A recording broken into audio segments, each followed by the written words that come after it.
Ayer vimos la fuerza sobre cargas puntuales,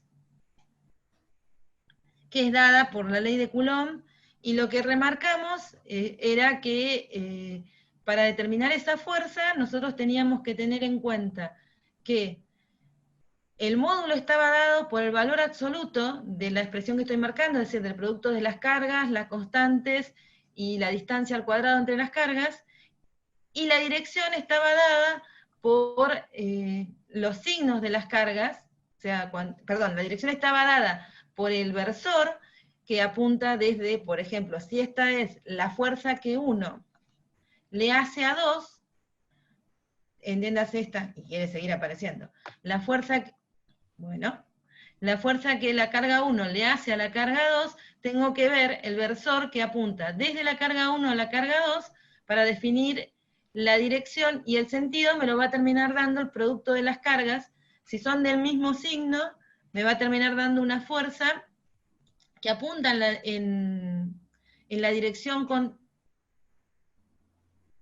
que justo tengo que mirar esto, que apunta en la dirección del versor, que va de 1 a 2 y termina siendo repulsiva, como muestra este dibujo, y si tienen distintos signos, nos va a dar invertida, entonces va a apuntar contraria a la dirección que define el versor, que apunta de la carga que realiza la fuerza a la carga que la siente, con lo cual va a ser atractiva. Y el mismo razonamiento lo podemos hacer si pensamos en la fuerza que la carga 2 le haría a la carga 1. Después dijimos que seguramente cuando resolvamos estas cuentas van a tener que sí o sí poner un sistema de coordenadas y escribir estas ecuaciones en el sistema de coordenadas que ustedes están haciendo. Así que cualquier paso que hagan para resolver, el primero siempre es hacer un dibujo y elegir el sistema de coordenadas. Así pueden escribir la distancia entre las cargas, los versores, y pueden determinar las fuerzas que les están pidiendo. También, a ver si ahora lo que quería aparecer aparece. Hace 5 minutos aparecía todo el tiempo y ahora no quiere aparecer. Ahí está. Lo que yo no les aclaré, aunque estaba en el cartelito, como para que se centraran más en cómo calcularla, ahora les voy a empezar con los peros, es que la ley es válida en condiciones electrostáticas. Cuando yo les presenté, el título decía electrostática y presentaba esta ley, con lo cual uno decía, bueno, está bien, estamos en condiciones electrostáticas, pero no les expliqué demasiado qué significaba condiciones electrostáticas. Para nosotros, condiciones electrostáticas es ver el momento en que cesa todo el movimiento de cargas y las cargas quedan quietas. Esa electroestática está refiriéndose a que las cargas no están en movimiento. Entonces la ley de Coulomb, en principio, es válida para cargas en reposo. Cuando las cargas están en movimiento, vamos a ver que una de las cosas va a ser tener que incluir, por ejemplo, la presencia de magnetismo, o vamos a tener que, depende del problema, si están aceleradas, vamos a tener que tener en cuenta aspectos cuánticos. Claro que eso no, o sea, magnetismo sí lo vamos a ver en esta materia, la parte cuántica es un comentario como para que tengan idea de que estamos usando una ley que tiene una restricción, que nos piden que las cargas estén quietas. Y ahora vamos para este lado. Por ejemplo, ayer cuando hicimos las cuentas, aplicamos la ley al modelo de Born, no consideramos que el electrón, al hacer una órbita circular, tiene que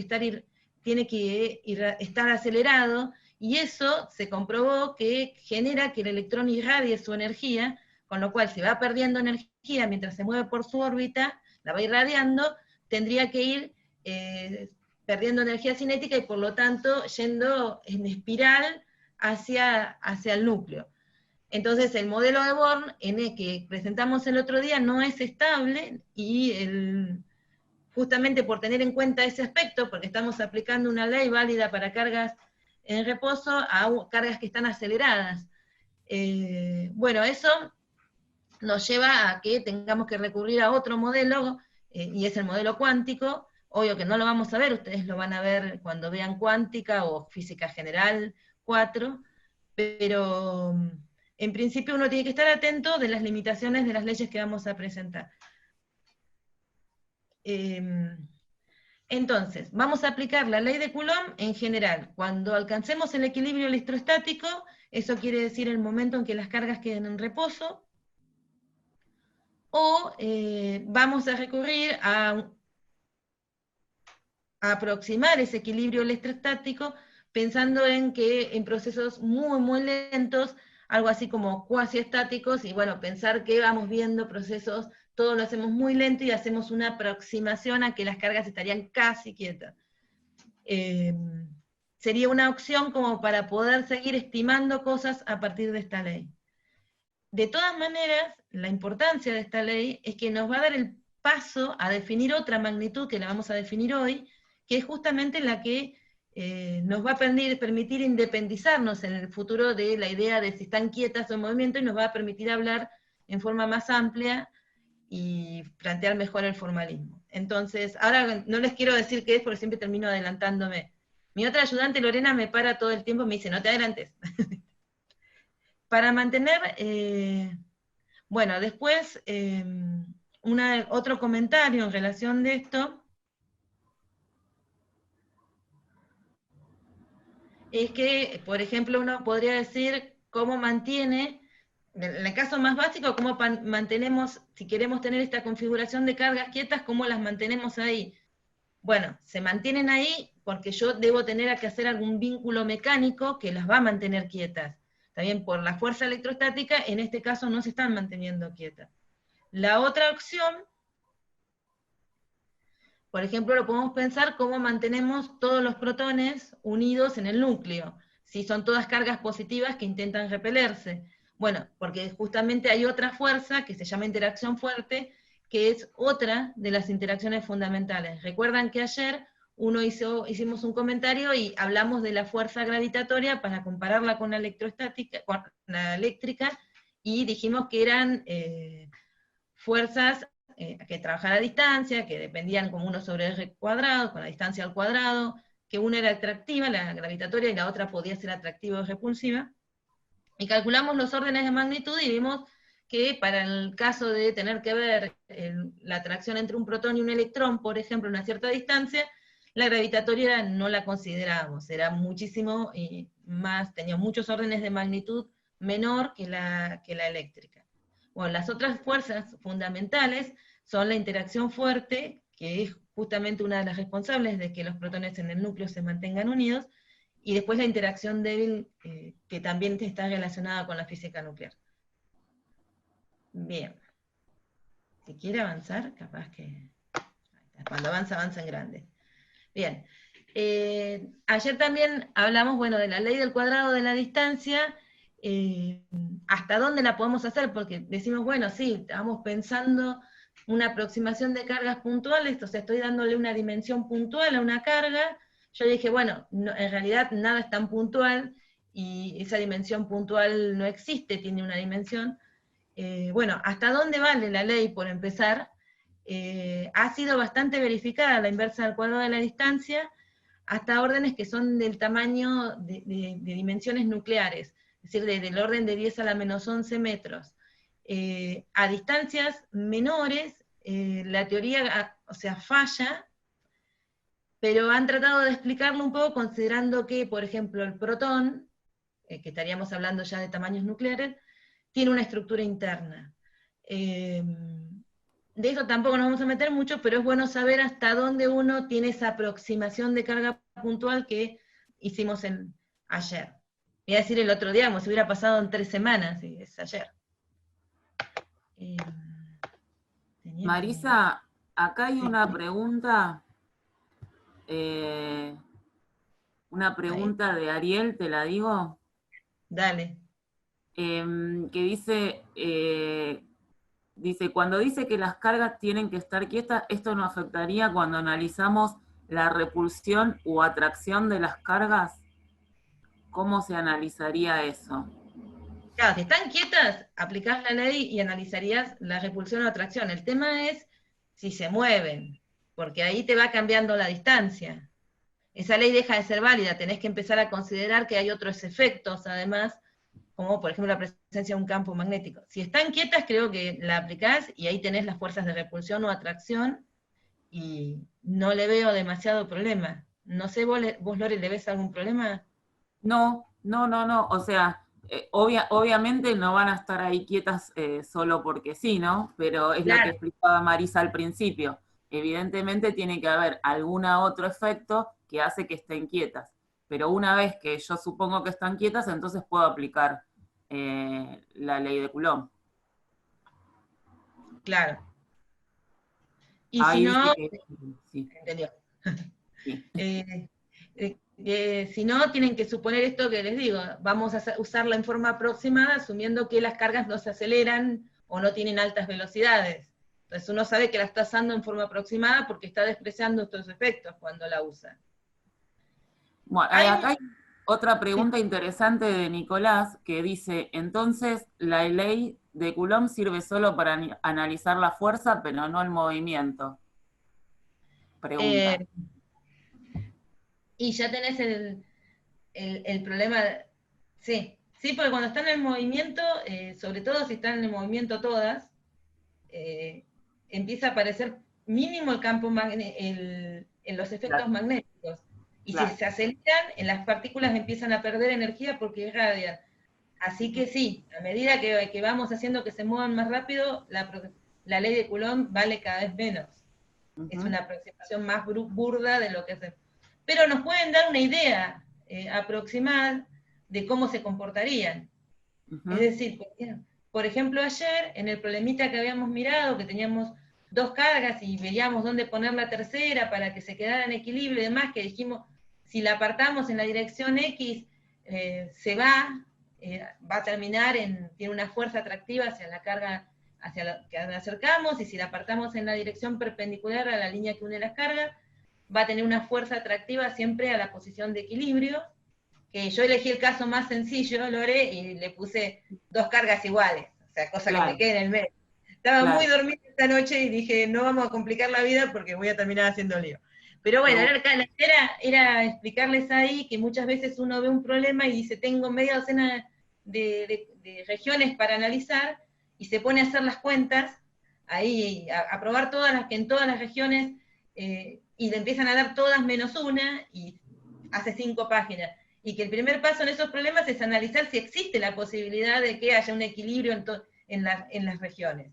claro, O sea, no empezar a hacer las cuentas, ya ve que las dos fuerzas dan atractivas y no va a quedar en equilibrio, porque la claro, condición de equilibrio es que al menos sean colineales y opuestas. O sea, si no cumplimos esa condición, no la vamos a quedar en equilibrio para dos caras.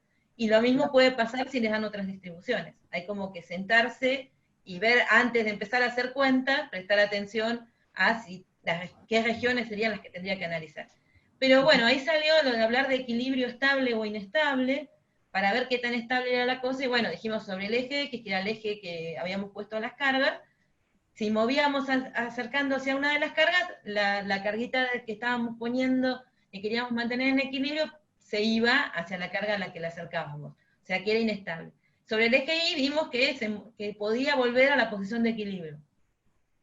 Tómenla como una aproximación, como que no lo aportamos demasiado de esa posición y que no va a adquirir una velocidad muy alta como para que lo que analicemos con la ley de Coulomb se siga manteniendo válido. De todas maneras, si a mí me dicen si esta carga está en equilibrio, yo diría que no, porque ya en el eje X no se queda, digamos. Por más que encuentre una dirección particular en la que tendría fuerzas restauradoras, en el otro caso se va, no son restauradoras, es inestable, así que yo diría que la posición es inestable. Si quieren se puede aclarar más, pero diría eso. Bueno, entonces, ahí tengo una pregunta, me parece, sí, bueno. sí. Dice, más allá de que el electrón irradiara su energía y eso que explicó, ¿por qué nos dispusimos a analizar la fuerza central en el átomo de hidrógeno si ya sabíamos a priori que el electrón no está en reposo? Bueno, ahí tenemos primero que analizarlo en el modelo, o sea, analizarlo con todo para que sea formalmente totalmente válido, implicaría que entremos en los dominios de la cuántica y tengamos el manejo del formalismo de la cuántica.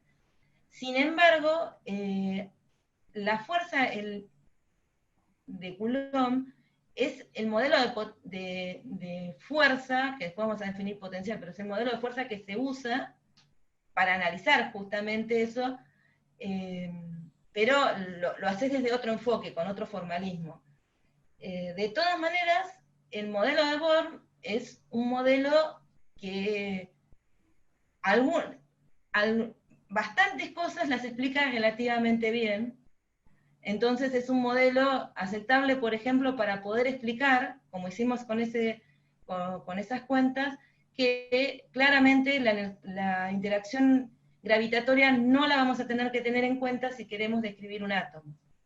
¿Está bien? Ya con eso, o sea, eso sí es aceptable, pero igual uno termina poniendo una magnitud relacionada a una fuerza como la de Coulomb. Así que no es que en cuántica, lo que pasa es que lo hace desde otro enfoque. Un enfoque que nosotros no vamos a tomar en esta materia porque no tenemos las herramientas, no tienen, y yo me las tendría que estudiar porque algunas me las olvidé, no tendríamos las herramientas matemáticas para que todos pudiéramos llegar, y tampoco es el objetivo de esta materia. El objetivo de mirar en ese caso el átomo de hadrón era simplemente poder descartar la idea de poder comparar la gravitatoria con la eléctrica y ver que con tantos órdenes de magnitud es completamente despreciable la gravitatoria. Pero o sea, bueno, sí. yo una cosita nada más, así como en general, siempre lo que pasa con la descripción física es, uno empieza por alguna aproximación.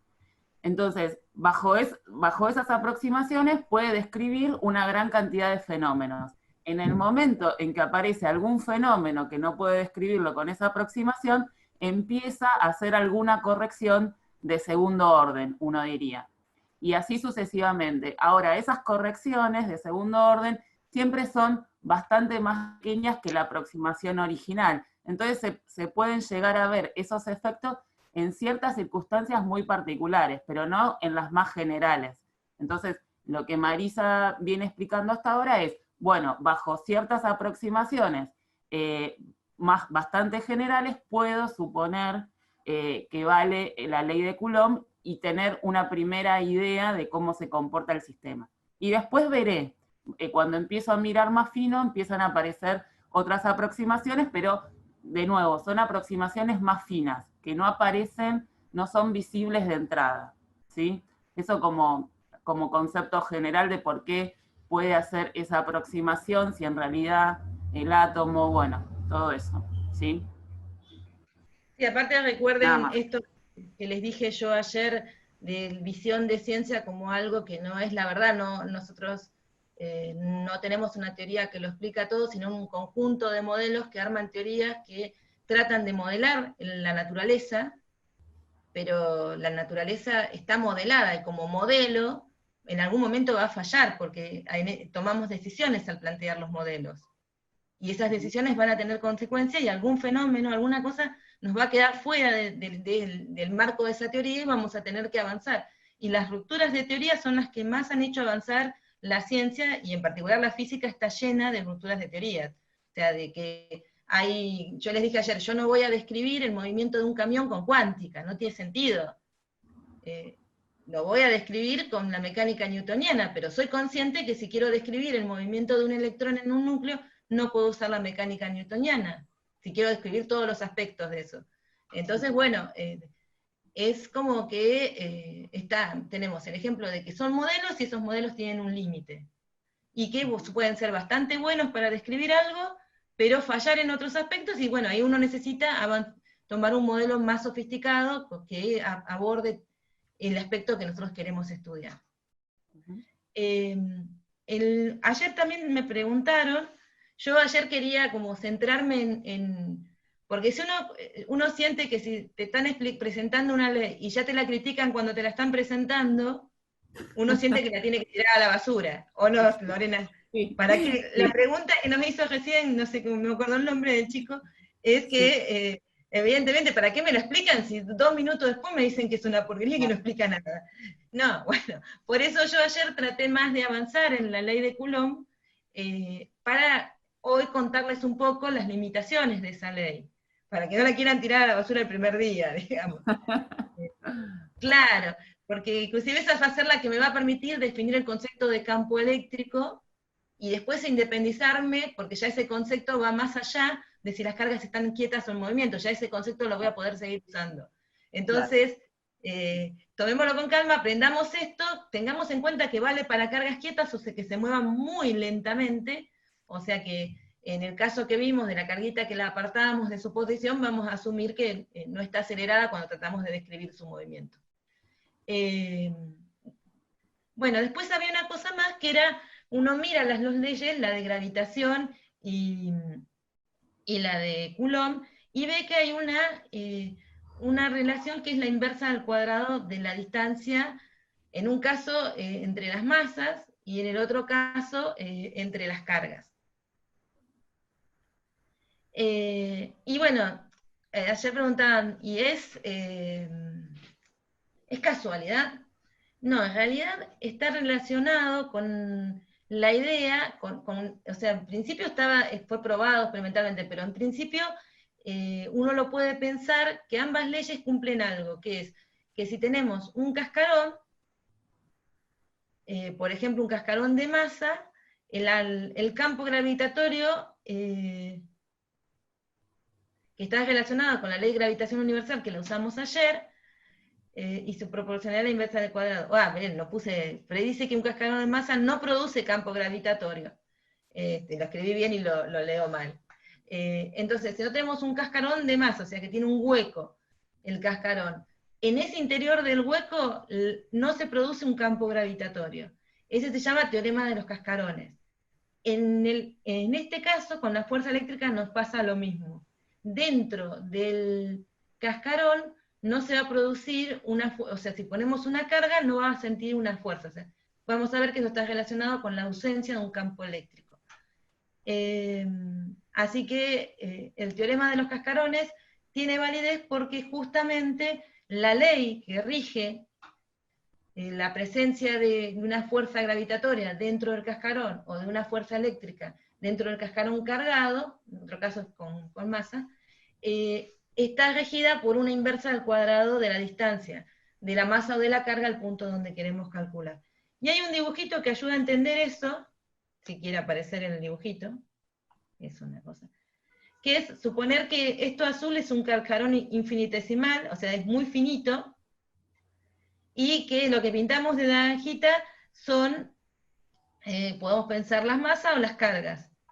Lo voy a hacer creo que con el campo eléctrico, si no me dormí mucho anoche, perdón, lo voy a hacer con la parte de fuerza eléctrica, pero vale si lo piensan con cargas. Entonces, supongan que tomamos un punto acá y queremos calcular la fuerza que va a sentir este punto, y lo que vamos a trazar es considerar, por ejemplo, esto lo podemos construir en cualquier pedazo del cascarón, está construido acá, lo que está inmediatamente acá, el diferencial de área 1, y esto está opuesto del otro lado, diferencial de área 2. Esto, al ser un cascarón esférico, esto en realidad no es un angulito, sino es lo que se conoce como un ángulo sólido, que es como una especie de cono. ¿Sí? No es un ángulo plano, sino es como una especie de cono. Entonces, escribimos los dos diferenciales de fuerza. ¿Por qué los llamo diferenciales de fuerza? Porque ayer sobre el final de la clase yo les dije que si teníamos algo cargado que ya no lo podíamos considerar puntual, empezábamos a pensarlo como un conjunto de diferenciales de carga a los que los voy a pensar como cargas puntuales. Entonces, para un diferencial de carga, a la que es la densidad superficial de carga por el área que le corresponda, acá tendríamos este área tiene un diferencial de carga, que es la densidad superficial por el diferencial de área, y esta otra tiene lo mismo, densidad superficial por el diferencial de área. Y suponemos que todo el cascarón tiene la carga uniformemente distribuida. Entonces, planteamos la fuerza con la ley de Coulomb, pero ponemos la carga que siente la fuerza, que va a estar ubicada en el punto P, los versores correspondientes, pero además colocamos, en vez de una segunda Q, que es la que la hace, el diferencial de carga que está generando la fuerza. Así que esto es simplemente escribir lo que serían las dos las dos diferenciales de fuerza que actuarían en este punto. Si yo escribo el diferencial de área, si yo le dijera el área de una esfera, uno dice, bueno, 4pi por el radio al cuadrado, eso nos da el área de la esfera. Y si tomo una pequeña región del área de la esfera, como la que me está delimitando este ángulo sólido, el 4pi me indica lo que sería el ángulo sólido, como si el cono lo extendiera a cubrir toda la esfera. Así que cuando tomo una pequeña porción de eso, lo voy a llamar diferencial de ángulo sólido, que es diferencial de omega. Entonces, esta región, que está sobre el diferencial de área, que está sobre acá, tiene un diferencial de área que vale el radio, la distancia R1, al cuadrado por el diferencial de omega. Y esto, que es diametralmente opuesto, se plantea lo mismo. Pero si vemos, los diferenciales de ángulo sólido son los mismos. Tienen los mismos conitos los dos. Entonces, si hacemos esto y lo reemplazamos en las fuerzas, nos va a quedar que el módulo de las fuerzas termina siendo el mismo. Entonces, llegamos a la conclusión de que esa partícula, esa carga puntual colocada ahí, no va a sentir una fuerza neta. Esto están demostrado en general, alguien está esperando que lo omita, ahí está. Está demostrado en general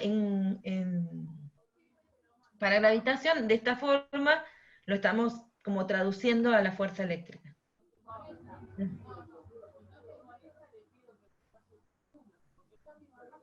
Sí, o sea, ahí me preguntan si eso tiene un espesor, no tendría que poner un diferencial de volumen. Probablemente, y ahí tendría que haber puesto ρ, y me tendría que haber quedado esto proporcional al diferencial de R, que no hubiese cambiado nada, porque sería el espesor, y como ese diferencial de R es lo mismo a lo largo de todo el cascarón, me hubiera dado lo mismo. No lo puse para no poner tantos diferenciales, supone que el cascarón es súper finito y el espesor lo desprecio. Pero si no, tendría que haber puesto ρ, que es la densidad volumétrica de carga, diferencial de área, el diferencial de volumen, y ese diferencial de volumen es un diferencial de esta área por el diferencial de R. Pero para no meter tantos diferenciales, asumí que el espesor era muy chiquito para no, muy fino. Sí, Que decía, si es un cascarón con un claro, espesor dado, ¿no debería ser un diferencial de volumen? claro, yo le decía que sí, que tendría que ser ρ diferencial de volumen, que eso me Sí. agregaría un diferencial de R en las dos expresiones, que es el mismo para los dos, porque es el espesor del cascarón y no cambiaría la conclusión. Y que para Claro, no poner tantos diferenciales y claro, no se queden mirando los diferenciales en lugar de lo que quiero mostrar, exacto. decidí que el cascarón era súper finito y que Ujú. desprecio el espesor. Sí, Que supongo que esa está todo es la única que veo, ¿eh? Pregunta. bien. Había algo de hidrógeno. Ah, no, porque se me corrió Es la... el anterior, es la discusión del anterior. Veo la mitad, no sé, tengo que comprar un monitor más grande. Cuando se me pregunta qué necesito para hacer esto, le voy a decir un monitor grandote, buena Claro. conectividad. Obviamente no me van a dar ni bola, pero bueno, el intento lo puedo hacer. Bueno, así que Bueno. es la única esa, no hay más. Bueno, después había una cosa que les comenté ayer, que era la idea, que yo les dije que estaban relacionadas, la gravitación, la teoría gravitatoria con la electromagnética. Y en realidad, eso es lo que afirman los cuerdistas, ¿no?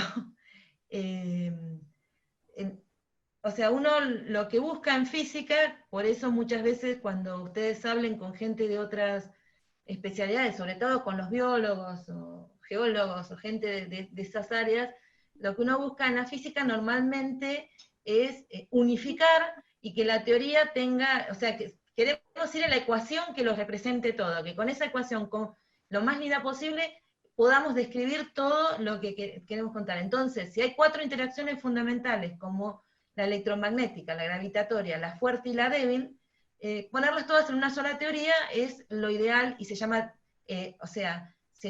primero fue medio en broma, pero después, y se está buscando, lo que se llama como teoría del todo. Ahora, en esa teoría hasta ahora está aceptado que se unificaron la gravitación, la electromagnética con las interacciones fuerte y débil, con teorías que cada vez son más complejas. pero la gravitatoria es la que está en discusión, tienen limitaciones como en la discusión actual, y la teoría que las trata de explicar esa unión, o sea, para relacionarla a la gravitatoria con las otras interacciones, es una teoría que se llama M, que está basada en teorías de cuerdas. Pero tiene, por un lado, un formalismo matemático impresionante, como que lo van construyendo, pero tiene como muchas críticas también, porque comienzan a colocar aspectos como dimensiones, por ejemplo, que se acepta que no son medibles. Entonces esto entra en contradicción con la idea que se tiene de que una teoría es científica si uno la puede falsear. Eso quiere decir, uno agarra una teoría y la prueba en un fenómeno, funcionó, la verificó, bueno, voy a probar otra cosa, funciona, la verifico, bien. Mientras va superando cada una de los fenómenos, vamos verificando que se cumplen sus predicciones en distintos aspectos, la teoría va quedando como la que describe esos fenómenos. Pero uno sabe que en algún momento va a tener que aparecer, o tiene que quedar abierta la posibilidad de que en algún momento falle al explicar un aspecto. Y eso sería que la teoría sea falseable. Si no podemos tener esa opción, es como que no es aceptada como una teoría científica. Entonces, la gente que está un poco en contra del formalismo que se está desarrollando en las teorías de cuerdas, hace esa observación, que al no poderse medir alguna de las propuestas de esa teoría, no es falseable y entonces no cumple la condición de que esperemos que algún día algo la haga fallar.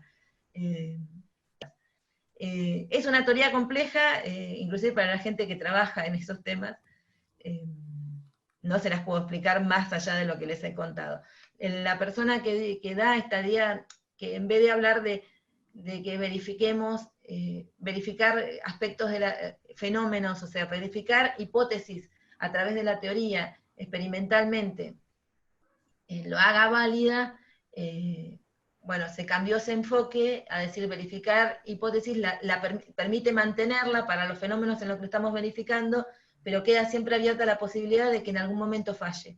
Y mientras exista la posibilidad de que en algún momento falle y yo pueda medir ese fallo, la teoría es aceptable como teoría científica. Entonces uno se aleja de la idea de verdad para la ciencia para comprenderla como algo que se va construyendo. No sé si hay alguna pregunta en el divague. No.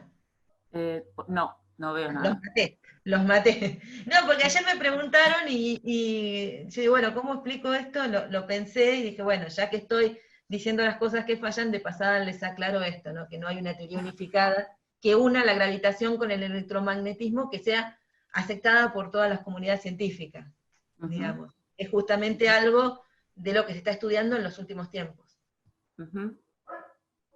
Bueno, ahora volvemos al electromagnetismo, dejamos de volar con definiciones de ciencia, Popper y demás, y vamos a usar la idea de distribuciones continuas, que era la idea de que podemos tener la carga distribuida, como hicimos recién en el cascarón. Entonces, esto, la idea que les había comentado, no sé hasta dónde alcanzaron a escuchar, era que íbamos a ver algunos ejemplos que les permitieran hacer las cuentas, que les iban a ser útiles como para saber cómo pensar estos problemas, cuando tienen distribuciones continuas. Porque cuando tienen distribuciones discretas uno suma vectores, digamos, y la complejidad por ahí está en darse cuenta cómo sumar los vectores, pero es relativamente más sencillo que cuando uno tiene que, además de considerar la parte vectorial, hacer una integral. Es integrar los efectos de diferenciales de carga. Entonces, lo que vamos a ver son dos ejemplitos, pero más que nada para que ustedes se den cuenta cómo uno piensa estos problemas y puedan encararlos en la práctica. Entonces, supongan que tenemos un alambrecito delgado. Este alambrecito delgado se ubica a lo largo del eje Z, desde el 0 hasta el L, o sea que tiene longitud L. Y el alambre tiene una carga Q positiva. Esta carga Q dice que está uniformemente distribuida. Y yo ayer cuando les expliqué, les dije que la palabra uniformemente distribuida es una palabra clave para nosotros, porque ni bien dicen eso, nosotros tenemos que asociar que la densidad lineal, que la densidad correspondiente es una constante. Entonces uno puede escribir dividir, por ejemplo, en este caso, que es una línea, la carga total dividida la longitud y sabe lambda, la densidad lineal de carga. Si no nos dicen uniformemente distribuida, hay que ver mejor cómo nos dieron la densidad. Si nos dicen uniformemente distribuida es el caso más sencillo y más fácil. Tampoco es que nos vamos a enloquecer mucho, ¿no, Lore? Poniéndoles que no estén. ¿Cómo? Pero ¿Poniéndole qué cosa? No escuché. que las distribuciones de carga no estén uniformemente distribuidas. No, creo que no hay casi nada de eso. Ah, por ahí hay alguna, pero sencillo. No Claro, sí, hay que demasiado. en el caso la esfera que le dependa de R, que es la cuenta, ayer les Claro, hice una cuenta de cómo sacarla.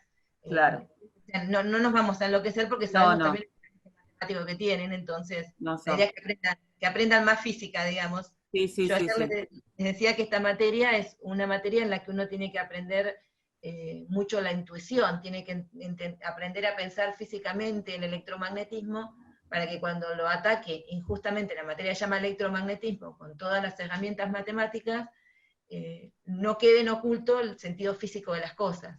O sea, uno Sí, ya sabe pensarlo físicamente, entonces después tiene una herramienta más fuerte para ir hacia fenómenos más complejos, pero no pierde la intuición y sabe cómo, o sea, no se pierde en la matemática, básicamente. ujú, Entonces, creo que sí, para mí ese es el objetivo de las físicas generales, digamos, darle la intuición y el aprendizaje que les va a permitir después tomar justamente la parte más de física avanzada. Bueno, entonces, tenemos nuestro alambrecito, lo tenemos ya ubicado, pusimos ejes coordenados, que nos sugiere, y nos piden que haya la fuerza que ejerce el alambre sobre una carga Q ubicada en Z mayor que L. Así que yo elegí ahí un punto P donde voy a meter la carguita Q, que va a sentir la fuerza que le hace este alambre. Tenemos que escribir un diferencial de fuerza porque vamos a identificar un pequeño pedazo de este material, o sea, vamos a pensar en que podemos pensar en un diferencial de carga como si fuera una carga puntual y entonces usar la ley de Coulomb. Entonces acá tendríamos la ley de Coulomb con la carga que siente la fuerza, que estaría ubicada en P, el diferencial de carga que está sobre la línea, la distancia, que sería entre la carga y el diferencial de carga que elijamos, y el R reversor que apunta del diferencial de carga hacia el punto. El diferencial de carga, dijimos que la palabra clave uniformemente distribuida me permite escribir a lambda, que es la densidad lineal de carga. Bueno, el diferencial de carga es lambda diferencial de z, y esa palabra uniformemente distribuida me permite escribir a lambda como la carga positiva, la carga que tiene el alambre dividida la longitud del alambre. Diferencial de carga y lo reemplazamos en el diferencial de fuerza y además integramos al diferencial de fuerza. Acá yo voy a poner un z' para decir que z es la coordenada del punto en el que yo voy a calcular la fuerza, donde yo pongo la carga que siente la fuerza. Entonces, para no confundir variables, z' es la coordenada del diferencial de carga.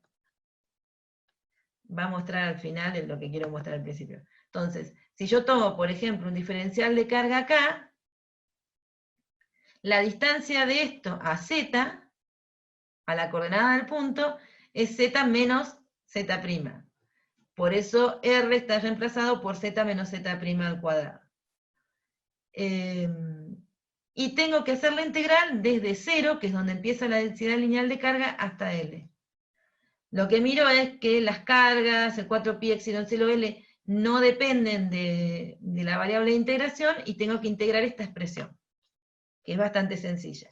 Y bueno, lo otro que veo es que el versor R, cuando analizo la carga, el diferencial de carga, no solo tengo que escribirlo, sino tengo que decidir hacia dónde apunta el diferencial que va desde el versor que va desde del diferencial de carga que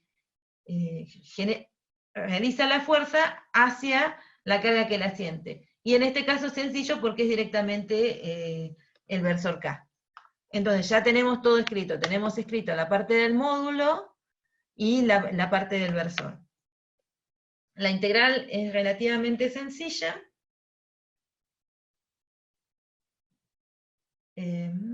Nos queda eso. Después que la realizamos y simplificamos algunas cosas. Acá, o sea, hice la integral y acomodé la expresión. Eso después verifíquenlo que está bien.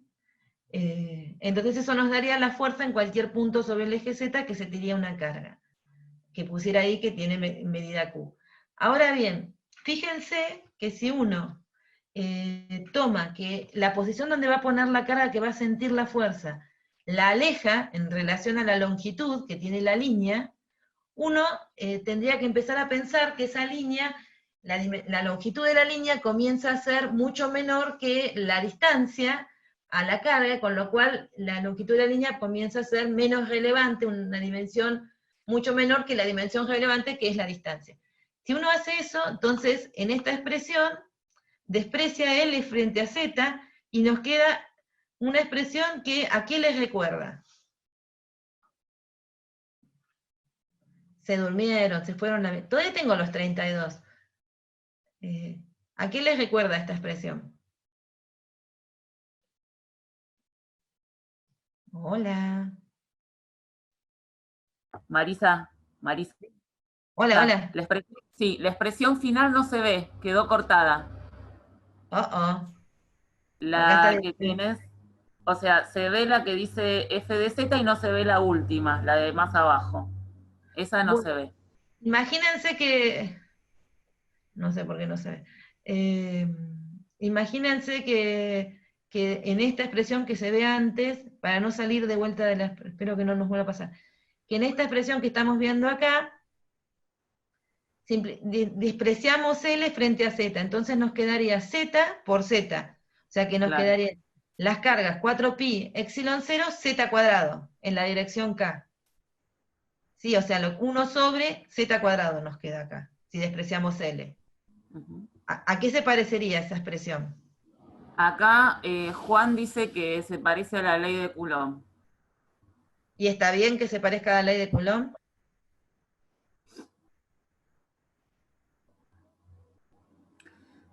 Santiago dice que sí, Mauro dice que sí. ¿Y alguien puede decir por qué?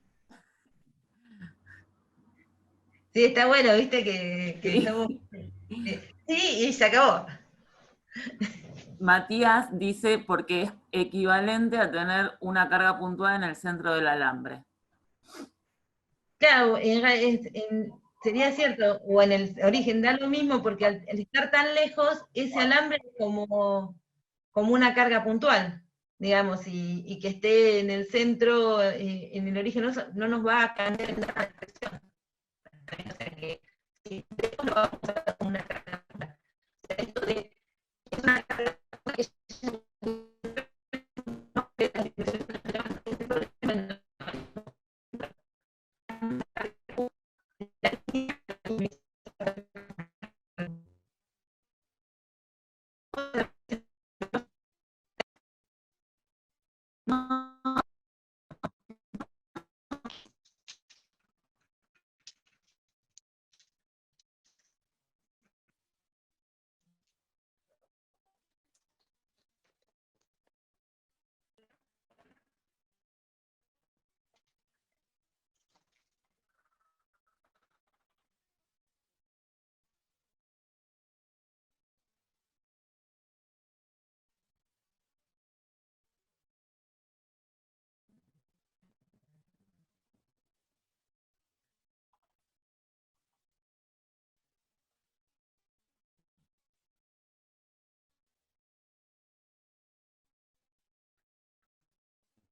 Hola, Hola. Marisa.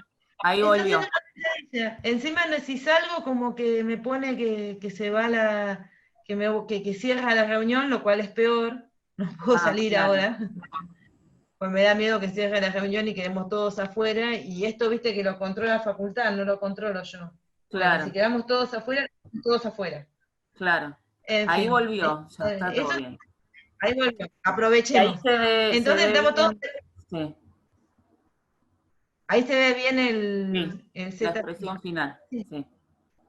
Sí, debe ser no sé, algo funciona mal, digamos. O habrá mucha gente usando el Zoom, Sí, básicamente. mucha gente junta. Ayer a las 8 de la mañana no tuvimos ningún problema. Se ve que nadie a las 8 de la mañana se levanta a dar clase. No, Hoy se complicó. Hoy 10:30 ya se ve. Mantengamos el de las 8 que tiene menos interrupciones. claro. A ver, vamos a ver si nos deja avanzar hasta dónde llegamos. Yo que estaba preocupada que no había terminado de escribir. Estábamos con que decían los chicos que es equivalente a una carga puntual en el centro. Sí, sí. Sí, eso es equivalente a nuestra aproximación de que puntual lo vamos a considerar cuando las dimensiones del objeto cargado son mucho menores que las dimensiones relevantes del problema, que en este caso es la distancia. Ujú.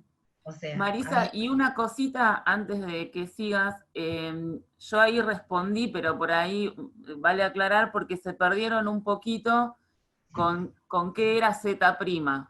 Eh, ahora y, si miran el dibujo apareció claro, lo que tendría que haber aparecido al principio, a la segunda, no sé por qué apareció ahora, que era tomar, por ejemplo, este recuadrito amarillo representaba un diferencial de carga. Entonces yo quiero calcular el campo en Z, o sea que le voy a dar coordenada Z al punto donde ubico la carga, que va a sentir el campo. Y esto es el diferencial de carga que hace perdón, me fui a campo, donde ubico la carga que va a sentir la fuerza. Entonces, este es el diferencial de carga que hace fuerza sobre la carga que ubico acá. Así que esta coordenada es la coordenada Z de la carga que siente la fuerza. Y la coordenada Z' es la coordenada del diferencial de carga que va a realizar la fuerza. Pero claro, yo que tengo que esta Z' integrarla para ir sumando estos recuadritos todos a lo largo de la línea. Porque todas las diferenciales de carga que constituyen la línea hacen una fuerza sobre la carga que puse en Z. Pero cada uno tiene una distancia diferente. ¿Ahí se entendió mejor? a ver si contesta alguno. Eh, no, acá todavía hay algunos se confunden con si diferencial de Z es diferencial de Z'. No, no es un error de tipeo, son cosas distintas. Este de acá es como escribir el diferencial de carga mientras nos movemos acá. El prima Z es la coordenada del punto donde voy a realizar la carga. Voy a colocar la carga que va a sentir la fuerza. Y tenía que ponerle algún nombre al diferencial a la coordenada del diferencial de carga. Entonces le puse Z' para distinguirla de la coordenada del punto donde coloco la carga. La carga que se va a sentir la fuerza no está fija, pero este de Z', la coordenada del diferencial de carga cambia porque yo me voy moviendo a lo largo de la línea. Entonces le puse una primada para diferenciarlo. Lo que faltaría acá es poner, porque acá está escrito en forma general, yo digo, bueno, es la densidad de carga por el diferencial de Z porque me muevo en Z. Y acá, para poder hacer la integral, y que no me queden Z menos Z, que estaría mal, le puse prima a cuando me muevo sobre la línea. Es simplemente para distinguirla porque ahí sería la variable de integración. Cuando integro a Z' y lo hago entre 0 y L. Esta cuenta es integrar esta expresión y reemplazar los límites de integración. ¿Ahora se entiende un poco mejor? ¿Se entiende? A ver. Sí, ahora sí.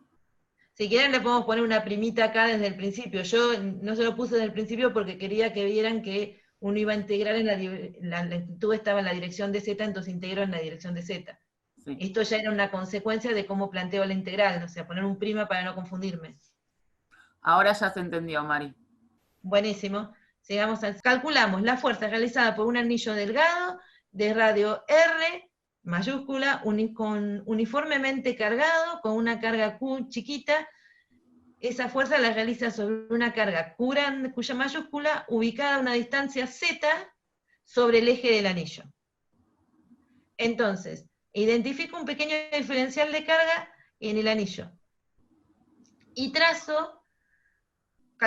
dibujo la distancia, pero además estoy mirando lo que sería la dirección en la que iría el versor, que apunta del diferencial de carga al punto donde voy a ver la fuerza. Acá tiene que decir fuerza, no esta. Entonces, eso es por robarme el dibujo de un libro. Bien, entonces, claro, acá tiene que decir F. No, voy a tener que arreglar de todo. Bien, entonces, acá tendría la fuerza, diferencial de fuerza de F, que genera este pequeño diferencial de carga. Entonces, lo que veo para analizar este problema es que en principio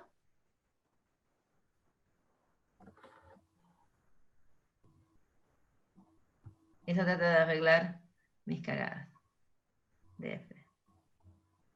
En F de milagro, pero bueno. De que en principio el diferencial de fuerza lo puedo dividir en dos componentes.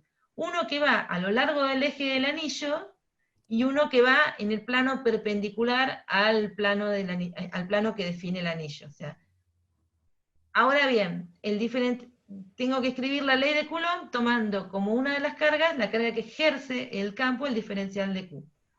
Entonces,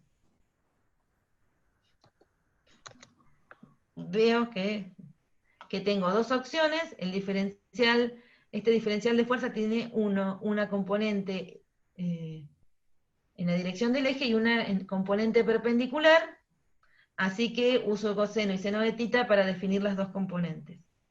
Vamos a centrar la atención en una de las componentes primeras, que va a ser la que está en el plano perpendicular. Para poder trabajar tengo que escribir el diferencial de carga. Ahora el anillo dice que está uniformemente distribuida la carga Q chiquita, así que tomo la carga del anillo y la divido en la longitud del anillo. Y lo multiplico por un diferencial de L, que sería un diferencial de longitud sobre el anillo.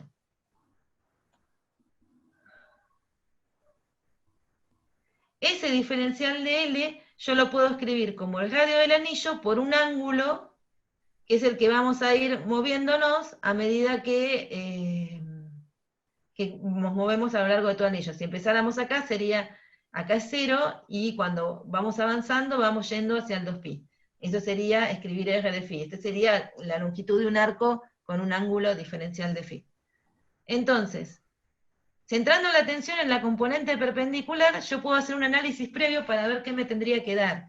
Y en ese análisis previo, que no miren esto, miren que acá hay Fs, estoy odiándome a mí misma. Sí, no hay caso, no miren esto.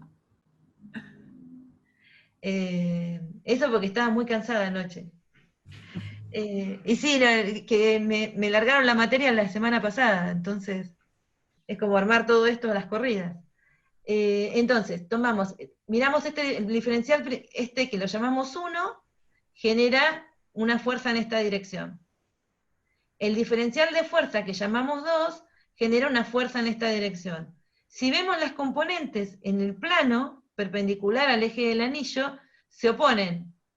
Entonces, estas dos componentes se van a anular. Y por simetría, si yo elijo esta, por ejemplo, voy a tener una del otro lado que va a generar también dos componentes en el plano del anillo que se van a oponer.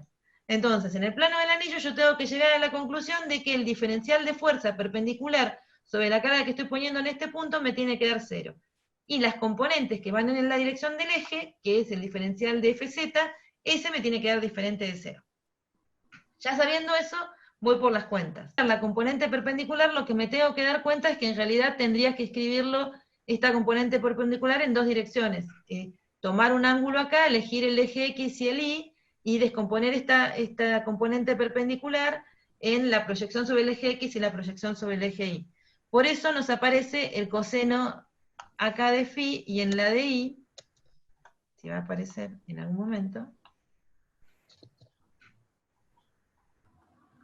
en la de Y me va a aparecer el seno de φ, que es proyectar esta componente para cualquier dirección arbitraria en el eje X y el eje Y. O sea, uno dibuja acá eje X y proyecta la componente en esas direcciones. Entonces va a aparecer la coseno de φ y la seno de φ. Eso lo tengo que hacer porque tengo que integrar respecto de φ. Todo lo demás no depende de moverme en el anillo. Por ejemplo, yo acá puse la distancia R del diferencial de carga al punto como la raíz cuadrada, como la hipotenusa de este triángulo rectángulo, donde el radio del anillo no depende de que yo integre sobre el anillo, y la coordenada del punto donde voy a poner la carga tampoco. Entonces, esto no depende, el coseno de tita tampoco, porque es el ángulo que tiene que ver con el radio que le di al anillo, o sea, así que todo esto sale de la integral, y cuando proyecto estas dos componentes para para integrar todas las posibilidades de orientación de las fuerzas perpendiculares, me doy cuenta de que lo que me termina dependiendo es la parte de la proyección, el coseno de phi y el seno de phi. Que cuando los integro entre 0 y 2pi, obviamente me da 0, porque la función es periódica. Entonces, lo que yo había intuido al principio mirando esta expresión, mirando este dibujo, lo puedo probar poniendo ejes y x, y además del z, y proyectando esta componente en las dos direcciones, e integrando. Hay muchas preguntas, Lore, no sé qué preguntan. Sí, se perdieron un poco de dónde salió el coseno de phi y el seno de phi. A ver si... Se habían perdido con phi, pero eso creo que ya quedó claro, y ahora están perdidos con coseno y seno de phi. La componente esta perpendicular, que yo estoy tomando un diferencial de f perpendicular, en realidad esta fuerza me va apareciendo en distintas direcciones, todo alrededor, o sea, empieza a orientarse en diferentes direcciones a medida que yo voy corriendo el diferencial de carga. Como pasa acá, por ejemplo, yo veo que el opuesto acá me da una componente en esta dirección, pero esto si lo giro, la voy obteniendo, pero, por ejemplo, si lo giro 90 grados, lo voy a obtener este mismo dibujo, pero perpendicular a la hoja. Y yo tengo que integrar, para saber que la componente perpendicular efectivamente me va a dar 0, tengo que hacer la integral a lo largo de todo el anillo, de estas componentes que apuntan, que va cambiando la dirección en la que apunta. Yo ya sé que me va a dar 0, pero si quiero comprobarlo voy a tener que integrarlo. Entonces, ¿cómo puedo hacer? Bueno, divido en componentes a esta componente perpendicular. Esta que yo veo que, de acuerdo al punto del anillo en el que me ubique, va a tener la dirección en la que apunta, que siempre va a cumplir tener uno del otro lado que me lo da al opuesto, yo tengo que ver cómo integrarla. Entonces, ¿qué hago? Pongo ejes cartesianos, no solo el z, sino, por ejemplo, elijo el eje que supónganse que sea este, y el eje y para acá, no nos quedaría tan bien, ¿no? El x este y el y para acá, entonces tomo un ángulo phi y proyecto el coseno sobre el eje x y el seno sobre el eje y, direcciones, y lo tengo que tener en cuenta. Entonces la forma es ponerlo en ejes cartesianos e integrarlo entre 0 y 2pi para tomar todas las posibles opciones. ¿Ahora se Bueno, entendió un poco mejor? creo que ahí quedó más claro. Es como, lo escribí, pero lo digo en voz alta, es para ver claro de cómo es la componente esta, seno de phi o coseno de phi, habría que mirar el anillo desde arriba. Entonces, Claro. cuando voy barriendo, ahí para descomponer va a aparecer un coseno de phi y un seno de phi. Creo que sí, que ya ahora va quedando. Sí. Sí, también el apuro para hacer estas clases me impidió ponerle el eje X y el eje Y, porque les hubiese ayudado a entender, digamos. Y sí, los errores y la falta de algún dato es el apuro de traducir toda una clase que se podía hacer escrita a Y Power, sí. digamos. Ahora, ¿qué nos queda? Calcular la componente que va en la dirección del eje del anillo, que lo elegimos como eje Z. No miren nuevamente esto es un error por haberme chorreado el dibujo de otro lado. Entonces, quiero calcular ahora esta componente. Entonces, vuelvo a escribir la expresión. Con esta no tengo que, está todo en Z, o sea, cualquier punto del anillo me va a dar siempre orientado en la dirección Z. Así que recuerdo cómo escribía el diferencial de carga, que era la carga total del anillo dividido la longitud del anillo por un diferencial de L. Meto todo en la integral, saco las cosas que no dependen del diferencial de L, que son las cargas, el ángulo θ, r y z cuadrado. Vaya, esto no va, se fue, digamos, en el tipeo. Entonces, y lo atrae, se ve que hice corte y pegue, Lore. Ah, Sí, no lo miren esto, que se fue. Esto es para que me suba al cuadrado, que se ve que me quedó al revés y dormidísima. es muy Bueno, complicado escribir estas ecuaciones ahí. sí, sí. Y No, además no, hacerlo no es en una trivial. tarde, básicamente. Sí, no es O sea, no trivial. tenés tiempo ni de revisar qué fue lo que escribiste. Sí. Perdonen estos errores, yo después se las subo corregida. Bueno, cuestión es que, no miren esto, todo esto, nada de esto depende del diferencial de L, o sea, nada depende de que nosotros nos movamos sobre el anillo. Todos toman el mismo valor. Lo sacamos de la integral y me queda la integral del diferencial de L. Que lo podría escribir como antes, integrar el ángulo, pero no tiene mucho sentido porque yo ya sé que eso me va a dar 2pi por L. Cuando reemplazo ese 2pi por L para la integral del diferencial de L, y el coseno de tita lo escribo en función de los datos del problema, que es la coordenada donde voy a poner la carga que va a sentir la fuerza, y el radio del anillo, llego a una expresión que tendría esta forma. O sea, es simplemente reemplazar el 2pi por L y el coseno de tita nos queda esta expresión. Que, como les dije por la primera parte, uno con esta, bueno, tiene que dejarlo escrito vectorial. Ahora que tenemos esto, podemos volver a hacer la aproximación de alejarnos mucho del anillo, para que ver qué pasa, como hicimos hoy, alejarnos mucho de la línea. Entonces ahora nos vamos muy lejos, o sea que la distancia z va a ser mucho mayor que el r del anillo. Entonces, si hacemos esto, nosotros miremos primero la expresión, vamos a despreciar r frente a z, entonces nos quedaría acá abajo un z al cubo y acá un z. Pero este z al cubo, recuerden que acá, o sea, al despreciar el r, nos queda un valor absoluto de z cuadrado al cubo. Miren, o sea, acá abajo esto tiene que ser positivo. Y este z de acá arriba me daba el signo de si estoy mirando de este lado, positivo, y si no, con este eje para acá, un punto sobre aquel lado, me daban apuntando la fuerza en la otra dirección. En consecuencia, este Z me dejaba libre que yo me pasara a la derecha del anillo o a la izquierda, o sea, sobre las Z positivas o sobre las Z negativas, y me iba a dar correctamente la dirección de la fuerza.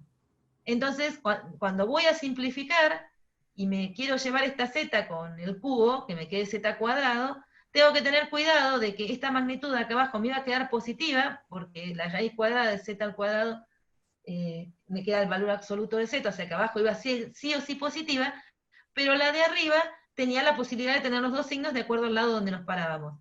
Entonces, puedo simplificarlo, pero tendría que acordarme que tengo que tener esas posibilidades. Entonces, lo que me conviene es poner signo de Z. Entonces, si yo sé de qué lado estoy, pongo el signo que le corresponde y ahí sigo manteniendo la validez de mi fuerza para ambos lados. Y sacando ahora la explicación del signo de Z, ¿a qué se parece esta fuerza? Pregunta para todos y todas. Si vos decís eso, yo sé que me escucharon, porque tengo rojos por todos lados en la pantalla. A la ley Parece- de Coulomb, dicen. Se parece a la ley de Coulomb. ¿Y está bien que se parezca a la ley de Coulomb?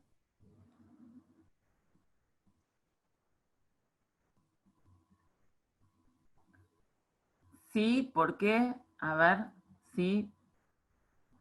Otra vez, considerás que son puntuales. Claro. No Al puedo alejarse, aproximarme. claro, se toma como una carga puntual.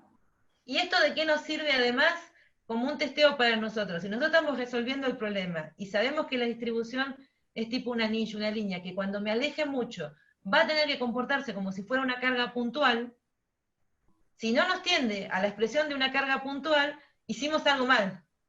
Es una forma como de revisar cómo estamos haciendo las cosas. Ujú.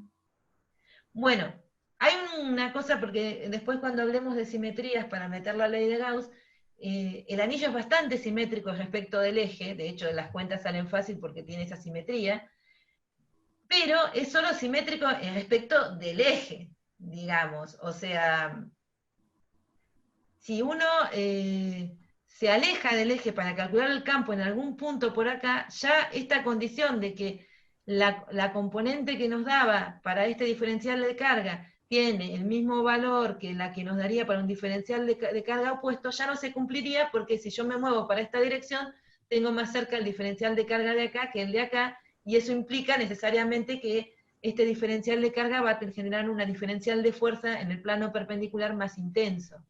Entonces, en general, no sé si se alcanza a ver, este sería un dibujo que intentaría representar. Acá muestra lo que pasa en el eje. Estos cuadraditos representarían los diferenciales de carga pensando en el anillo, y empieza a mostrar que conforme uno se aleja, los campos se van como curvando y terminan horizontales cuando están en el plano del anillo. Esto es importante que lo tengan en cuenta para que sepan que no es fácil conseguir hablar de que el campo vale en toda una superficie lo mismo, por ejemplo, porque tiene esta peculiaridad. O sea, no es fácil encontrar una superficie que cumpla simetrías en este problema, pese a que tenemos una alta simetría respecto del eje. Es una aclaración que por ahí lo van a entender mejor en la clase que sigue, pero es importante que lo tengan en mente cómo es este campo, para después no intentar aplicar una ley acá que no se puede aplicar. Veo muchísimos comentarios que no sé Sí. lo que están diciendo. Acá hay una pregunta interesante de Juan. Todas son interesantes, pero es justo la que estoy viendo, perdón. Dice, ¿qué pasaría en el caso de un objeto extenso infinito, por ejemplo, de un cable infinito, donde a pesar de alejarme no podría pensarlo nunca como un objeto puntual? Una que o sea, ese justo es, no, le vamos a ver la clase que viene, pero con la idea de campo.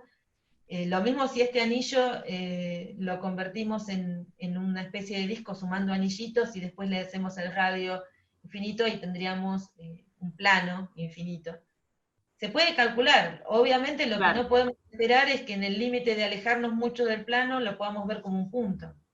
Esa condición no se cumplir. Claro, una cosita, porque también venía en relación a esto y las preguntas anteriores, que por ahí a veces ustedes respondían, ¿qué es lo que pasó? Se consideró como una carga puntual. Y en realidad no es que uno a priori lo considere una carga puntual, sino que es lo que hizo Marisa. Primero calcula, hace el cálculo exacto, y después de eso ve si puede hacer alguna aproximación. Si no puede hacer aproximaciones, y no desprecia nada y se queda con el cálculo exacto. Si puede hacer alguna aproximación, bueno, en este caso llega a que es equivalente a una carga puntual. ¿Sí? Sería así la idea. O sea, en el caso del alambre infinito, nada, ¿qué pasa? No pasa nada. Hago el cálculo y veo lo que me da y es lo que me da. Y si no puedo hacer ninguna aproximación, uso eso. Claro. Lo mismo con si el anillo lo convertimos en un disco y le agrandamos el radio. Claro, Tampoco podríamos llegar, o sea, se resuelve y ya está, digamos. claro. Pero cuando son cosas finitas, uno sabe que en el infinito, si nos alejamos mucho, en algún momento tienen que parecerse a un punto, digamos, y deberían comportarse como una carga puntual cuando estamos lejos. Bien. Sí. Entonces, borremos lo que sobra.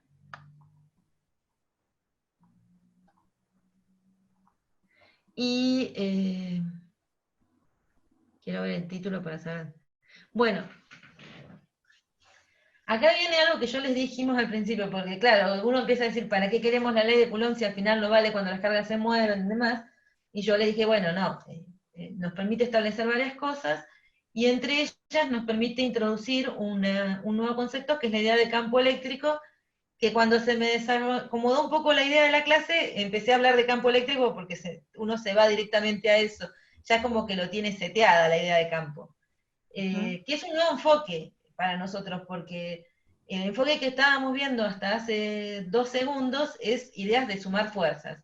Y eso como que venimos haciendo eso en general 1, en general 2, no nos resulta tan extraño. Y cuando vimos campo gravitatorio, como que lo pensamos también como una fuerza, no nos pusimos tanto en la idea de campo. Ahora la vamos a empezar a introducir y eso puede causar en un principio que uno no sepa muy bien qué está haciendo. La idea es que es una herramienta mucho más potente que nos va a permitir, a medida que avancemos, independizarnos de la condición que tanto nos molesta, que es mantener las cargas quietas. Entonces, supongamos que nosotros determinamos la existencia de una fuerza eléctrica sobre una carga puntual Q en un punto del espacio. O sea, yo, por ejemplo, si pensamos en la fuerza gravitatoria, uno sabe que existe, ¿por qué? Porque toma un objeto, lo va poniendo en distintos puntos y ve que es atraído hacia el centro de la Tierra. Y si eso no ocurriera, ya no hay gravedad.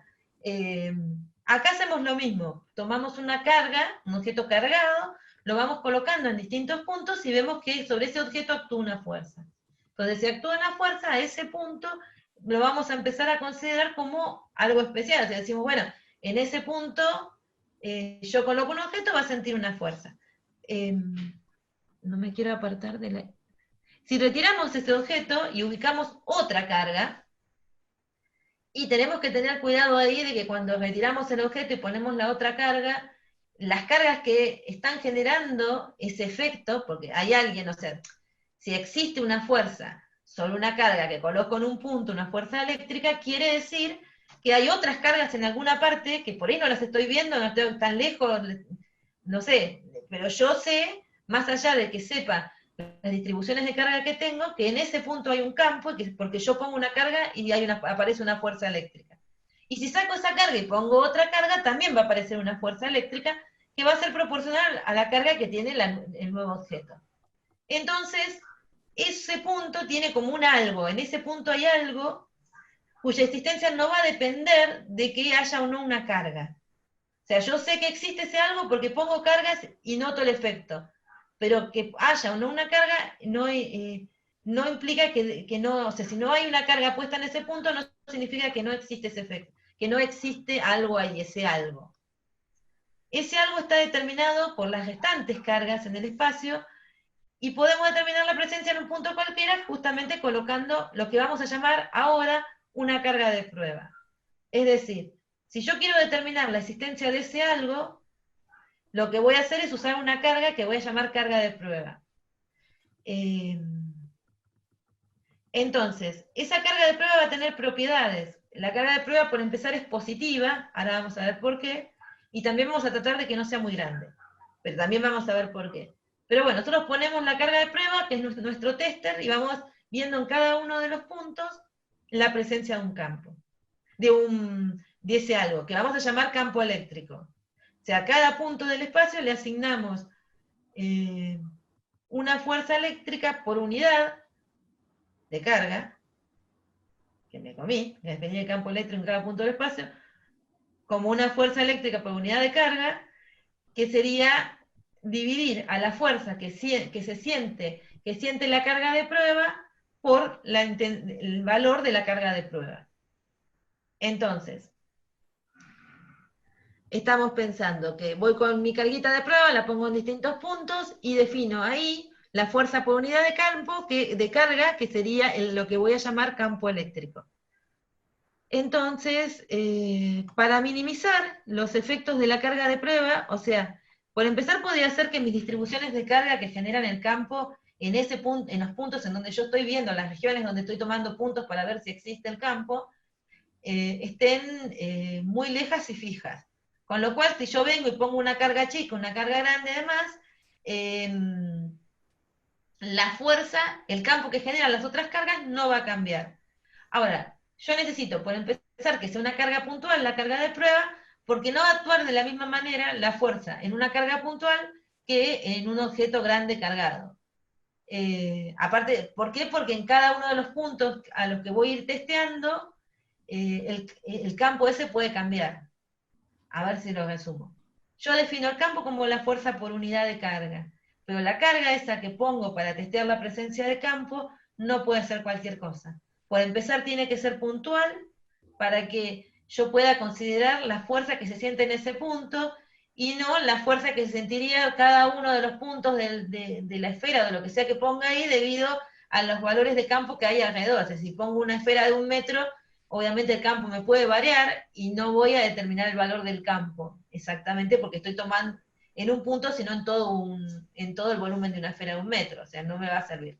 Entonces tengo que poner una carga que sea puntual.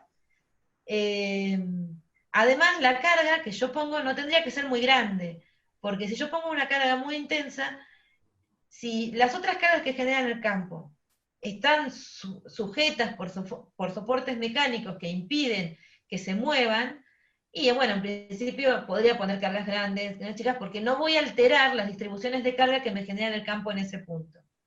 Pero si las cargas no están fijas en soportes mecánicos, puede ser que yo altere las distribuciones de carga que generan el campo en el punto donde voy a testear. Y estoy de vuelta en el problema que se tienen todos los experimentales de que muchas veces cuando uno va a medir, altera la magnitud que va a medir con el procedimiento de medida. Si pongo una carga muy grande, aunque sea puntual, en un punto voy a medir un campo en ese punto, pero no va a ser el campo que tenía antes de estudiar la carga, sino el que nuevo, porque esa carga generó que las otras cargas que eran las que generaban el campo se redistribuyan y generen un campo distinto. Yo no quiero eso.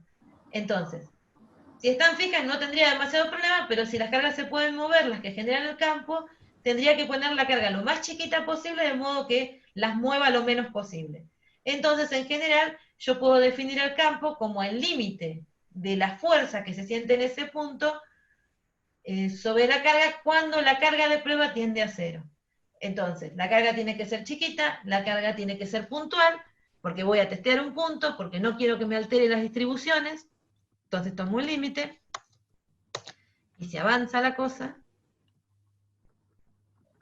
Bueno, entonces definimos el campo, en esa idea, tenemos que además pensar que lo que nos conviene es que la dirección y el sentido del campo estén relacionados con la fuerza que voy a medir. Y para que eso ocurra, lo que a mí me conviene es poner una carga de prueba positiva. Porque si pongo una carga de prueba negativa, me va a cambiar el signo del campo respecto de la fuerza. Entonces la carga de prueba además tiene que ser positiva. Entonces, puntual, chiquita y positiva. Bien. Y ahora sí definimos el campo. Es una perturbación del espacio producida por cargas eléctricas. Su dirección y sentido en cada punto están determinados por la dirección y sentido en el que se aceleraría una carga de prueba puntual y positiva y libre en ese punto. Y su intensidad es la fuerza eléctrica dividida en la carga cuando ésta tiende a 0. O sea, esta definición, primero, perturbación del espacio es algo propio del espacio y no depende de que yo ponga o no la carga de prueba. La dirección y sentido están dados por las direcciones y sentidos en los que se aceleraría la carga de prueba, es decir, la dirección y sentido de la fuerza que voy a medir y el efecto de esa fuerza. Si la carga de prueba entonces cumple las condiciones de ser puntual y positiva, porque lo tengo que considerar en un punto. Y además libre, ¿no? Porque si pongo una carga de prueba y la soporto con un soporte mecánico, y no voy a ver hacia dónde se acelera. Entonces tampoco me serviría la idea. Por eso la necesito libre. Y la hago tender a 0 para que no me altere las distribuciones de carga que me generan el campo. De esta forma, nosotros a cada punto del espacio le asignamos un vector. Entonces lo que estoy hablando es que tengo un campo vectorial. Ustedes lo vieron también, otro campo vectorial que es el gravitatorio, porque a cada punto del espacio ustedes le asignaron una fuerza gravitatoria, entonces, que obviamente es un vector. Ahora lo estamos viendo con la eléctrica. Y las unidades son Newton sobre Coulombios, la unidad de fuerza dividida en la unidad de carga. No sé si hay preguntas, si los Maríos se entendió. Acá no hay ninguna pregunta. Puede ser porque no entendieron nada o Claro. porque entendieron todo. Sí, pueden ser las dos opciones. Si alguien nos saca de la duda, no vendría mal. Bueno, ¿cómo vienen, chicos? A ver.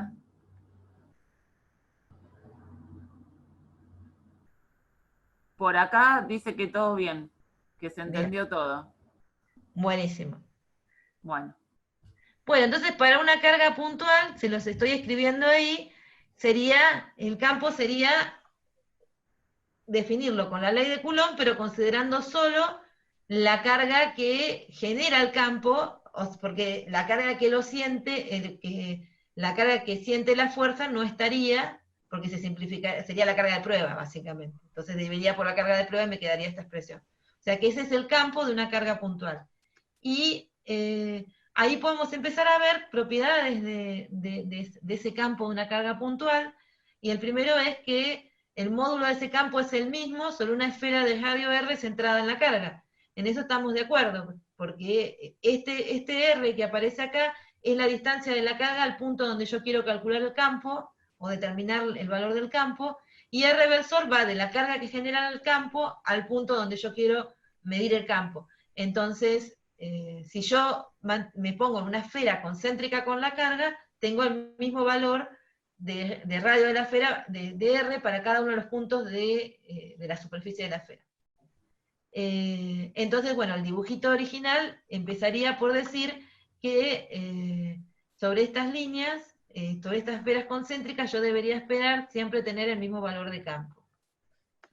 Su dirección siempre es perpendicular a dicha esfera y diverge radialmente o converge si es negativa. O sea, si acá está un dibujito que representa la carga positiva y nos dice que sobre esferas concéntricas yo tendría que tener el mismo módulo del campo, pero que además el campo apunta de la carga hacia el punto, entonces lo voy a tener siempre radial. Si la carga es positiva, es saliente de la carga, y si la carga que genera el campo es negativa, va a ser entrante hacia la carga. Y lo que nos podemos preguntar ahora es si podemos extender la validez del principio de superposición, que lo usamos para poder sumar la fuerza de Coulomb de cargas puntuales en distribuciones, si podemos hacer lo mismo con el campo. ¿Podremos sumar los campos generados por cada una de las cargas puntuales o de los diferenciales de carga en un punto para sacar el campo total en ese punto? ¿Qué opinan?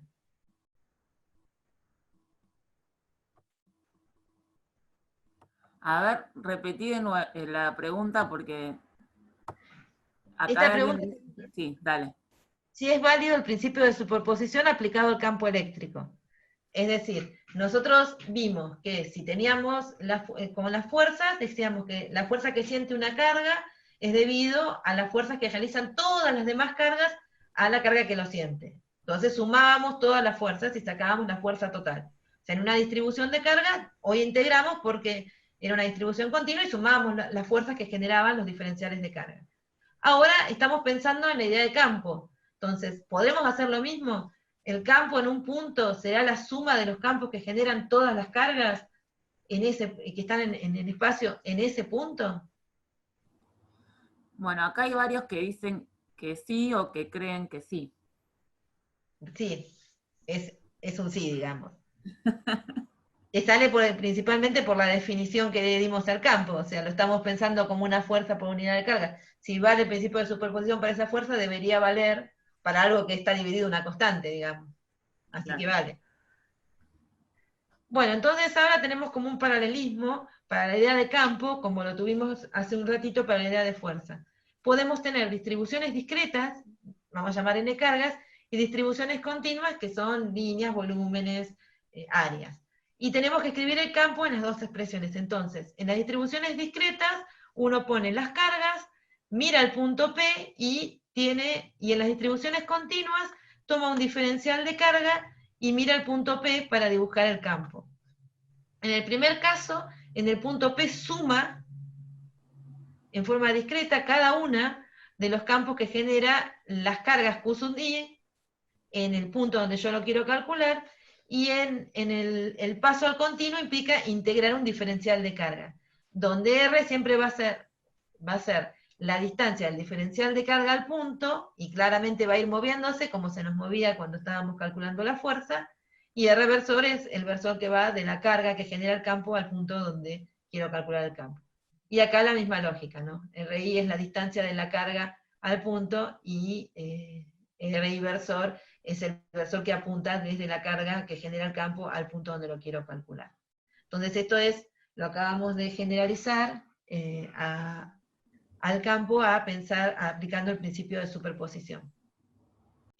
Lo que vamos a hacer ahora es introducir un concepto que nos va a ser útil para visualizar el campo, para representarlo gráficamente, y ese es el concepto de líneas de fuerza o líneas de campo. Las líneas son líneas imaginarias que uno dibuja como para indicar la dirección en la que apuntaría el campo eléctrico.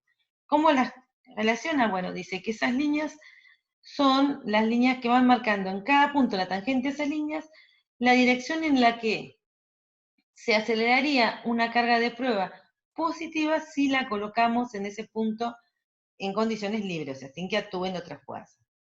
Tienen algunas propiedades. La primera es que el campo eléctrico es tangente a ellas, ¿está bien? Porque si es la única fuerza que actúa, en la fuerza sería paralela al campo sobre la carga de prueba y nos estaría dando la dirección de aceleración. Son abiertas, eso quiere decir que salen de cargas positivas y van hacia el infinito, o terminan en el infinito o en cargas negativas.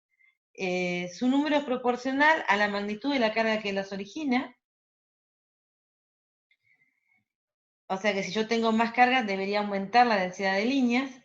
Y además, ese mismo número, la densidad, también es proporcional a la intensidad del campo. Las dos ideas son las mismas, ¿no? Porque si tengo más carga, voy a tener mayor intensidad de campo. Pero esto nos ayuda también a pensar la segunda opción en, supónganse, presten atención a la carga puntual que tenemos representada arriba. Si yo tomo un área y trato de ver cuántas líneas cortan un área de tamaño definido, acá, por ejemplo, vería 3. Si yo me alejo, vería que la corta una esa misma área. Entonces yo digo, bueno, ¿qué pasó? Decreció el módulo del campo. ¿Está bien? Sí, está bien, porque para una carga puntual decrece como 1 sobre r cuadrado, con lo cual si me alejo, tengo que ver menos líneas que atraviesen mi área. Tengan en cuenta que el número de líneas es infinita, es una representación, que intenta darnos una visualización de cómo sería el campo espacialmente. Y otra cosa que es importante sobre las líneas es que no se pueden cortar. ¿Por qué no se cortan? Porque si se cortaran, yo tendría dos posibles tangentes y en consecuencia tendría dos posibles valores de campo asignados a un mismo punto. ¿Bajo qué condiciones coinciden las líneas de fuerza o de campo, es lo mismo, con la trayectoria de las partículas cargadas? Es decir, yo pongo una partícula cargada sobre una línea de campo, la partícula, ¿cuándo se movería con la línea de campo y cuándo no?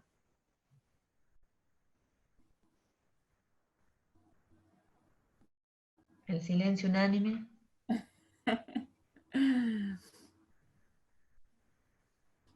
A ver. ¿Están Si, vivos? acá hay una respuesta. Si la Gracias. partícula es positiva. Si la partícula es positiva, es lo primero como para que se mueva se acelere en la dirección del campo. Pero para que se mueva sobre la línea, en una dirección o en otra, ¿qué necesitaríamos?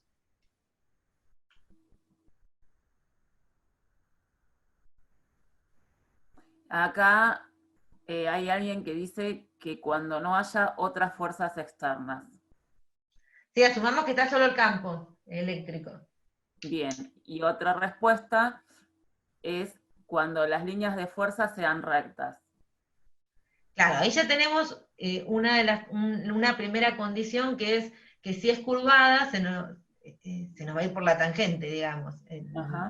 Ponemos una carga, la fuerza es tangencial, digamos, o sea que se nos va a mover y va a pasar a otra línea, digamos.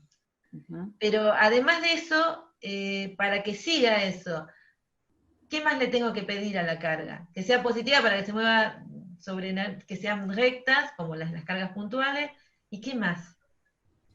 Bueno, acá hay otro tipo de respuesta que es que parta del reposo, que la Claro, carga parta del reposo. porque si no, imagínense que, ¿cómo explicamos el átomo de Bohr? Que lo dejaron de querer un poco hoy. Sí, lo empezaron a odiar después que lo critiqué. ¿Cómo explicamos el átomo de Bohr? O si al fin y al cabo el electrón orbita alrededor del protón y las líneas de fuerza uno las tendría que pensar como radiales, o las líneas de campo serían radiales, ¿bien? Porque al protón lo estamos pensando como una carga puntual. Entonces, ¿cómo orbita si es radial? Porque justamente el protón tiene una velocidad. digamos. O sea, necesitamos que para que siga la línea de fuerza, exactamente esté en reposo y además la línea de fuerza sea recta. Si ponemos la partícula con una dada velocidad o la línea está curvada, ya no vamos a poder asegurar que siga la línea. Sí podemos asegurar qué dirección va a tener la aceleración en el punto particular donde está la carga, pero eso nada más. Bien, porque eso Bueno, más o acá menos. alguien me pregunta, pero supongo que ya lo vas a dar algún ejemplo, ¿en qué caso no sería recta? Y el átomo de La Bohr. línea de campo. Pero me imagino que ya vas a... Que no sea recta la línea de campos. Ah, sí, no, tenemos que. En una clara es el dibujito del anillo que les mostré hoy. Claro. Pero bueno, si tenés ya algún Yo ejemplo te los de mostré campo, recopada esperamos. y eran líneas de campo y no las había definido, ahora que me doy cuenta.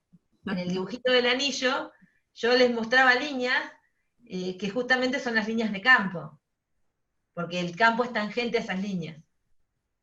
Yo decía, se curva, pero no es que el vector se curva, sino que es la línea de campo.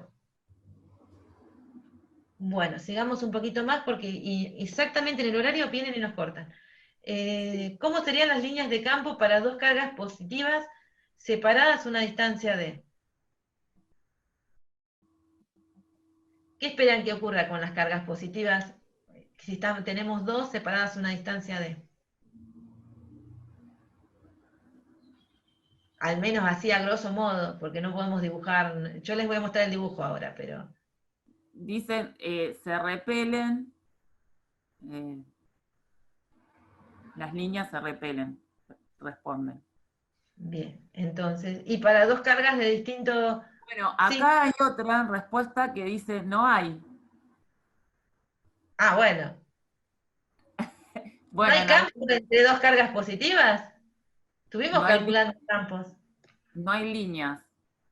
Piensen, chicos, que fuerzas estuvieron calculando y la idea de campo la derivamos a partir de ahí, así que entre dos cargas positivas, ayer, de hecho, en el ejemplito que hicimos nosotros, vimos que había fuerzas que podían ejercer fuerzas las cargas en distintos puntos. Teníamos una resultante en casi todo el plano, menos el punto central. ¿Se acuerdan que hicimos cuentitas ayer con las dos cargas y la tercera carga que queríamos poner?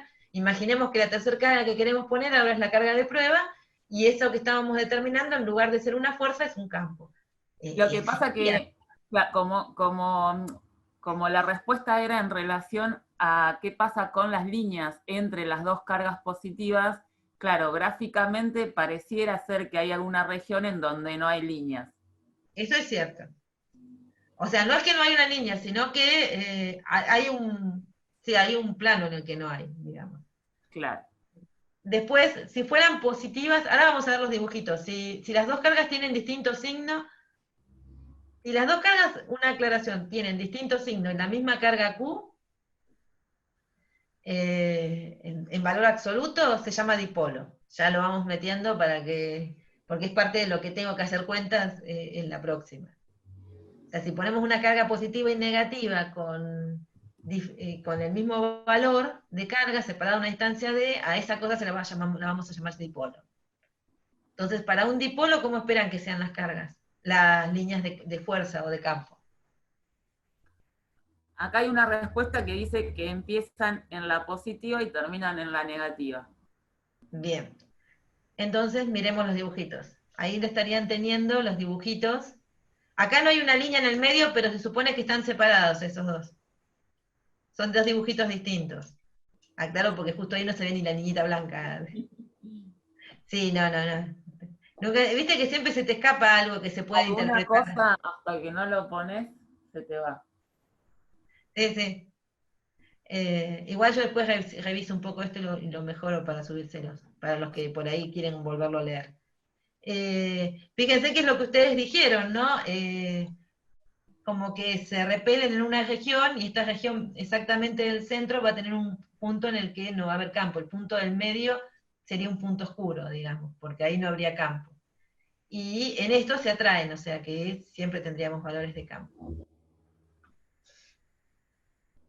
Bueno, y acá teníamos un ejemplito que no sé hasta cuándo nos van a dejar seguir, que, esperen que necesito leer el enunciado, la figura muestra las líneas de campo eléctrico producidos por dos cargas. Las dos cargas son estos puntos negros que están acá. Y todas estas líneas, no sé hasta cuándo, acá tanto lo pueden ver ustedes, que son como, cambia la densidad del color como para marcar líneas. Entonces, eh, la pregunta que podríamos hacer es, la fuerza entre las cargas, ¿ustedes qué piensan? ¿Será atractiva o repulsiva? Mirando esas líneas. Repulsiva, dicen. Bien. Eh, ¿Qué pueden decir del signo de las cargas?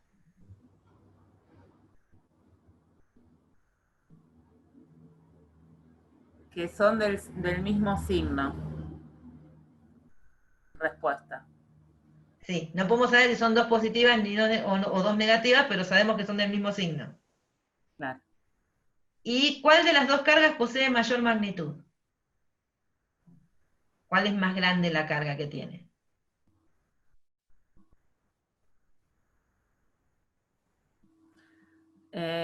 Parece, la mayoría dice que la que está más a la derecha. ¿Y vos qué En realidad opinás? todos, sí, ahora todos dicen que es la que está a la derecha. ¿Y vos qué opinás, Lore? ¿Le decimos A que ver, sí? a ver. Caja, mi otra izquierda. Bueno, acá creo que hay La uno derecha que no sabe. sería hacia el lado del número, ¿no? Claro, hacia el lado del número, a eso se refiere. Hacia el lado del número. Sí, claro, si ustedes lo analizan, fíjense en que hay una mayor densidad y además esto está, la repulsión se ve más clara hacia acá, digamos. Se ve que estas líneas se alcanzan más en esta edición, o sea, como que está indicando que, por Claro, ejemplo, la función de equilibrio estaría, la partecita está negra, indicaría que el campo cada vez es menos intenso hasta que en el punto central es cero. Así que claro. interpretando líneas de campo acá, uno puede saber. Lo que no va a saber de estas líneas de campo es hacia dónde va exactamente el campo, en el sentido de si es entrante o saliente de las cargas, ¿no? No podemos saber los signos de las Claro. cargas, pero sí podemos hacer una interpretación. Creo que no vale la pena, no sé qué era lo que había después, pero nos van a cortar en cualquier momento. A ver. Ah, Marisa, sí. acá me hacen una pregunta que yo también te iba a preguntar, pero no sé si lo sabes, si tenés idea cómo se obtuvo esa imagen. Ah, no, ni idea. Me la chorré de un libro. Debe ser una representación. O sea, si era alguna simulación o a lo mejor es eh, algún tipo de situación que se puede ver experimentalmente, pero sí, está bien. Era una. No, yo No, creo que sí. realmente ir midiendo punto a punto la fuerza que sentiría un objeto cargado pequeñito y ir determinando la presencia del campo. O sea, Sí, debe ser una simulación debe ser una computacional. simulación, sí. Mm. Después les voy a pasar, que no tuve tiempo de pensar para ustedes, hay un programita que se llama PET, que creo que está en la página, que si entran pueden poner cargas y ver cómo, hacia dónde apunta el campo, hacia dónde irían las líneas, y pueden armar distribuciones de diferentes, porque van metiendo cargas puntuales de los signos que les gusten, y pueden ver más o menos cómo se arma las distribuciones. No es ese dibujo tan elaborado, pero por ahí los ayuda si tienen que trazar líneas de fuerza o de campo, como quieran llamarlas, para distribuciones más complejas, yo, 4 cargas positivas, que Sí, ahí hay que pensar. es en la página que está alojada en la página del Departamento de Física, ¿no? Claro, sí, sí, ahí está. Si no, se lo podemos subir también al Moodle, si Sí, querés, Lore. sí, sí, lo podemos subir. Sí. Pero también miren la del Departamento de Física, que logré conseguir que me dejen editarla. Bueno, si nos cortan, la retomamos, me voy a dar cuenta porque se acaba el micrófono, me dicen chao, Sí. eh, pero me parece que el próximo sigue a la 1, así que tal vez no nos corten así bruscamente. Ah, Bueno, bueno, ojalá. nosotros le calculamos, usando esta representación, para una línea finita cargada, sobre la dirección de la línea logramos calcular la fuerza. Así que el campo, básicamente, va a ser considerar solo la carga, que acá tengo que verificar, pero me parece que tuvimos que cambiar de lugar, ¿no? Los signos de la... No, está bien, era Q más la carga del... Sí.